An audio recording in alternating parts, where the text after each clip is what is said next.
गरीब बूढ़ी पार्वती अपनी झोपड़ी में बैठी सूखी रोटी खा रही थी। रोटी खाने के बाद वो अपने कुत्ते मोती को आवाज लगाती है। मोती, ओ मोती, आज तू भी रोटी खा ले। बूढ़ी अम्मा की आवाज सुनकर मोती भागता हुआ वहां आता है। उसके मुंह में एक छोटी सी पोटली थी जिसे वो उस बूढ़ी पार्वती को दे देता है। अरे अब ये क्या उठा लाया, बस जो मिलता है उसे ही उठा लेता है।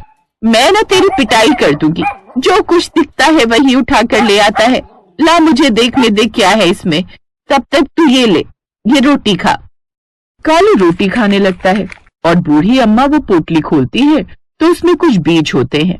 अरे ये तो बैंगन के बीज लगते हैं, लगता है किसी ने बोने के लिए रखे थे। खैर कोई बात नहीं, अब मैं इन्हें अपने खेत में ही बो देती हूँ। अब बूढ़ी पार्वती जाकर अपने खेत में वो बीज बो देती है। पार्वती काशीपुर गांव में अपने पालतू कुत्ते मोती के साथ रहती थी। पार्वती का एक बेटा भी था शुभम, जो अपनी पत्नी के साथ शहर में रहता था, लेकिन वो ना तो कभी अपनी माँ से मिलने आता और ना ही कोई खर्चा पानी भिजवाता। बूढ़ी पार्वती को शुरू से ही जानवरों से बड़ा प्यार था।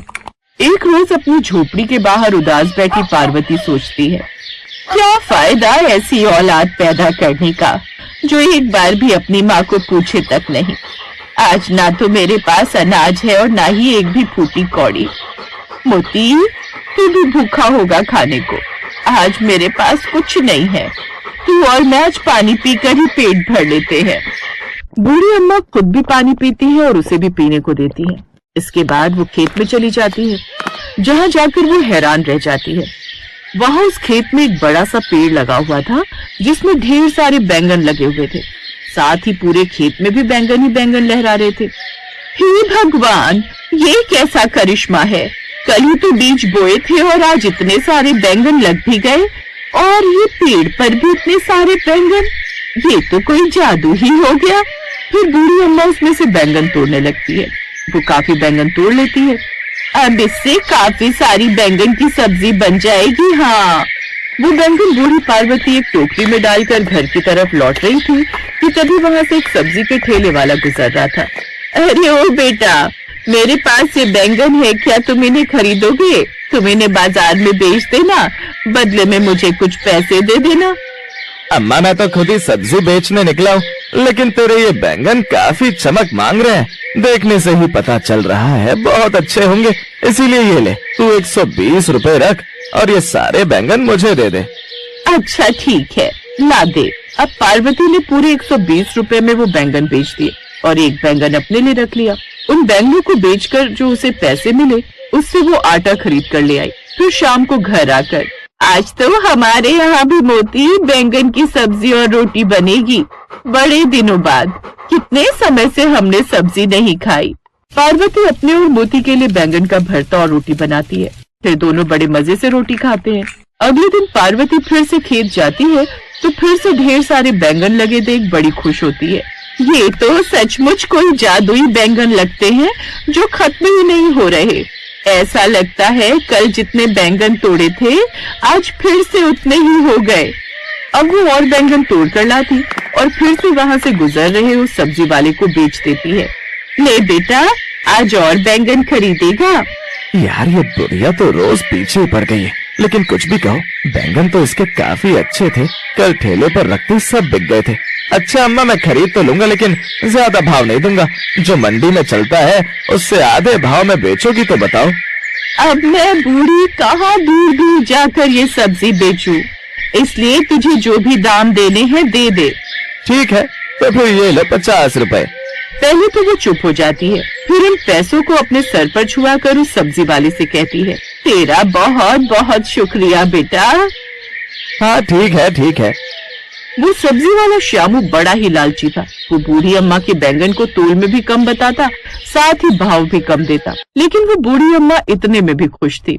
जो भी हो, लेकिन इन बैंगनों की वजह से कम मेरे घर में दाल रोटी तो आने लगी है। दूसरी तरफ उन बैंगन को ठेले पर रखते ही उस सब्जी वाले के सारे बैंगन तो बिक ही जाते, साथ ही साथ उसकी बाकी सब्जियां भी बिक जाती हैं। लालची श्यामू की सारी सब्जियां घंटे भर में बिक गई और वो खुशी खुशी अपने घर लौट आया। वैसे कुछ भी कहो, उस बुढ़िया के ये कोई जादुई बैंगन है, तभी तो ठेले पर रखते ही मेरी सारी सब्जियां बिक जाती हैं। नहीं तो पहले तो सुबह से शाम तक मुश्किल से 1-2 ग्राहक ही आते थे। खैर मुझे क्या, मेरा तो मुनाफा ही मुनाफा है। बुढ़िया को इसके आधे से आधे पैसे देता हूँ, फिर भी कुछ नहीं कहती। उधर शाम को बूढ़ी पार्वती अपने लिए और मोती के लिए बैंगन के पराठे बनाती है, जिससे वो दोनों खुशी खुशी खाते हैं।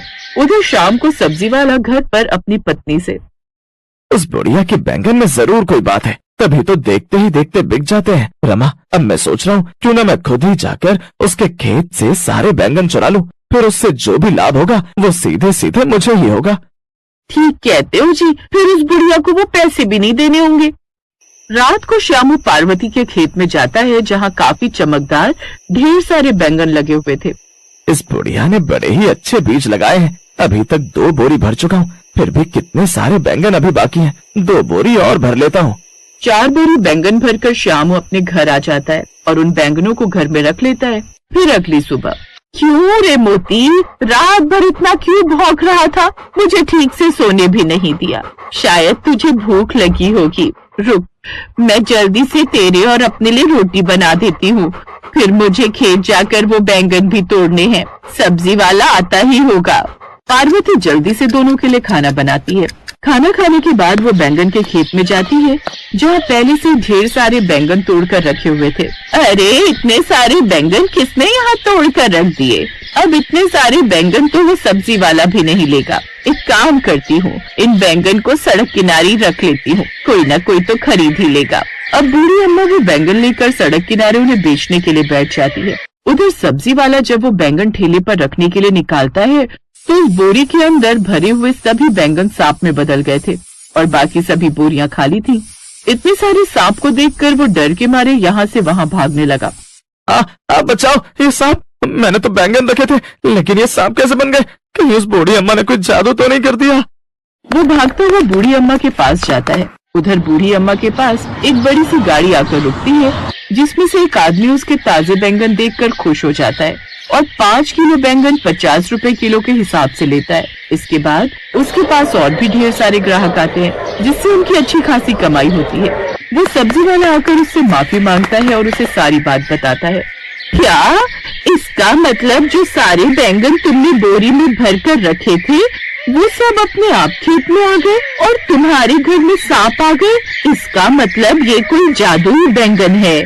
उस दिन के बाद वो बूढ़ी अम्मा अपने जादुई बैंगन खुद ही बेचने लगी, जिससे उनकी अच्छी खासी कमाई होने लगी। अब वो काफी अमीर बन गई और अब उन्होंने खुद का बड़ा सा पक्का घर बनवा लिया।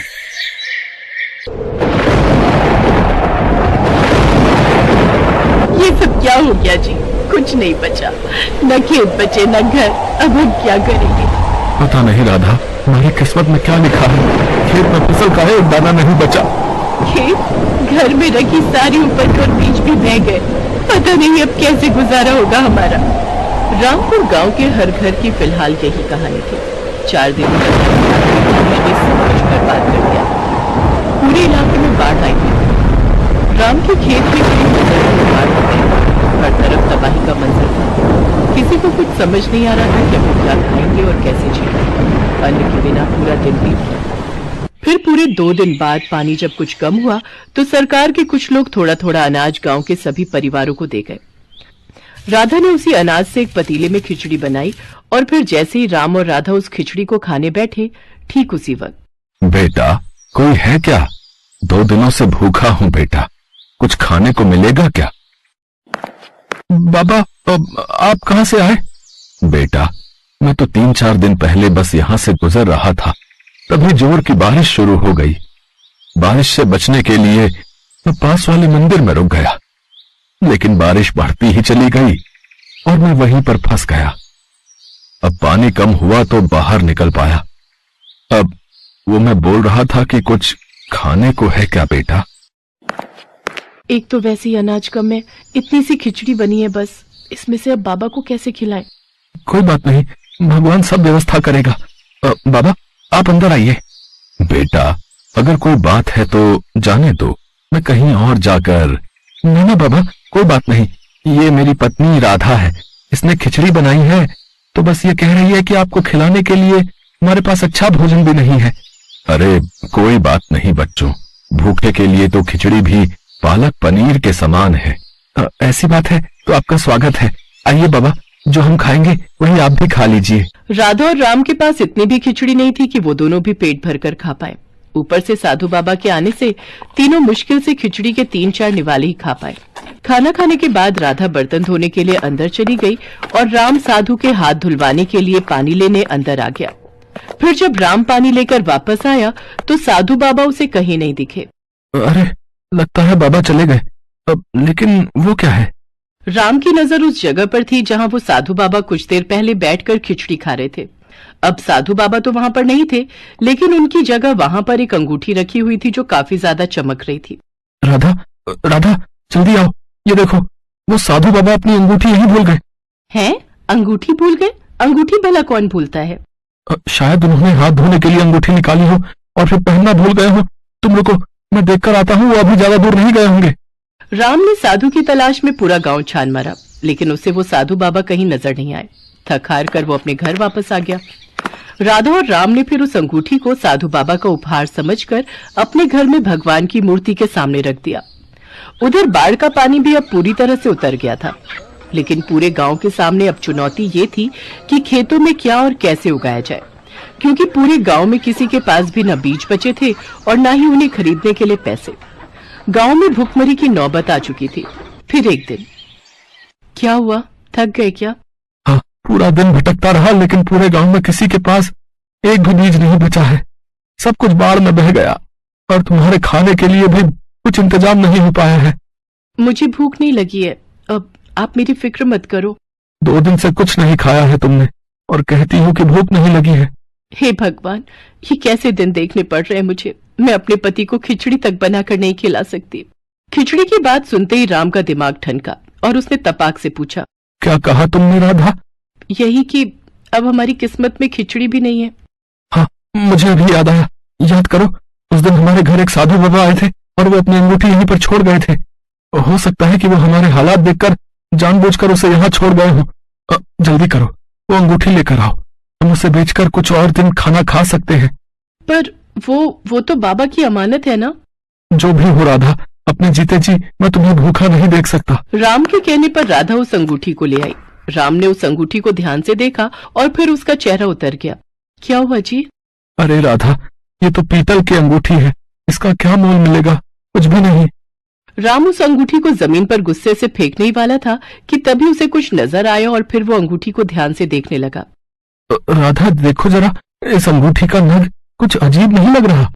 हाँ जी, ये तो एक बीज जैसा लग रहा है। राधा सही थी। असल में वो एक टमाटर का बीज था जिसे राम ने बड़े ध्यान से अंगूठी से अलग किया। पर कोई अपनी अंगूठी में नग की जगह टमाटर का बीज क्यों लगाकर घूमेगा? यही तो सवाल है राधा। जरा सोचो, जब हमारे घर में कुछ खाने को नहीं था तभी एक साधु हमारे पास आते हैं और ये बीज यहाँ छोड़कर चले जाते हैं। कुछ तो बात है राधा। दोनों ने उस बीज को नमन किया और फिर पूरी श्रद्धा के साथ उसे अपने घर के एक गमले में गाड़ दिया। राधा और राम को लगा कि कुछ दिन बाद उस बीज में से टमाटर का पौधा निकल आएगा, जिनसे वो कुछ वक्त बाद कुछ और बीज बना पाएंगे। और इसी सोच के साथ वो दोनों वहां से चले गए। उन्हें इस बात का बिल्कुल अंदाजा नहीं था कि उनके साथ क्या चमत्कार होने वाला था। अगले दिन जब राम और राधा सोकर उठे तो ये देखकर चौंक गए कि जिस गमले में बस एक दिन पहले ही उन्होंने टमाटर का बीज बोया था, वहां अब एक मजबूत पौधा खड़ा था। सिर्फ इतना ही नहीं, इस पर कई सारे लाल लाल टमाटर भी उगाए थे। हे भगवान, ये कैसे संभव है? इतनी जल्दी भूल गए? ये उन साधु बाबा का चमत्कार है जी, और मेरी बनाई खिचड़ी का फल, जो इतने सारे टमाटरों के रूप में हमारे सामने है। उस पौधे को साधु बाबा का आशीर्वाद और भगवान का चमत्कार मानकर राम और राधा ने अपने हाथ जोड़ लिए। राम ने उस पौधे से निकले टमाटरों से एक टमाटर तोड़ा और उसमें से ढेर सारे बीज निकालकर अपने खेत में बो दिए, जबकि राधा ने बाकी टमाटरों की बढ़िया चटनी बनाई। कई दिन बाद दोनों पति पत्नी ने खुशी खुशी और भरपेट खाना खाया। अब दोनों को अगले दिन का इंतजार था और जैसे ही सुबह हुई वो दोनों भागकर अपने खेत में गए। वहां उन्होंने देखा कि पूरा का पूरा खेत टमाटरों से भरा पड़ा था। इतने सारे टमाटर देखकर दोनों खुशी से उछल पड़े। तभी वहां गांव के सरपंच आ गए। अरे भाई राम, अरे ये चमत्कार कैसे हुआ भाई? कल तक तो तुम्हारा खेत भी हम सबके खेतों की तरह ही वीरान पड़ा था, फिर ये टमाटर की फसल एक ही दिन में कैसे उग गए भाई? ये जादुई टमाटर है सरपंच जी। अब आप बिल्कुल चिंता मत करिए, अब हमारे गांव में कोई भी भूखा नहीं रहेगा। सचमुच? पर पहले बताओ तो सही, ये चमत्कार आखिर हुआ कैसे? राम ने गांव के सरपंच को कुछ नहीं बताया, बस मुस्कुराकर अपने खेत की तरफ बढ़ गए। उसने अपने खेत के लाल लाल जादुई टमाटर पूरे गांव में बांटे और सभी ने उन टमाटरों के बीजों को अपने अपने खेतों में बोया। कुछ ही दिनों में गांव का हर खेत लाल जादुई टमाटरों से अटा पड़ा था। अब तो ट्रक के ट्रक गांव आते और यहाँ के खास टमाटरों के बदले गांव के किसानों को बढ़िया दाम देकर जाते। कुछ ही दिनों में पूरे गांव की तस्वीर बदल गई। राधा और राम की भी काया पलट हो चुकी थी, लेकिन इन सब के बावजूद उन दोनों ने दूसरों की मदद करना नहीं छोड़ा था।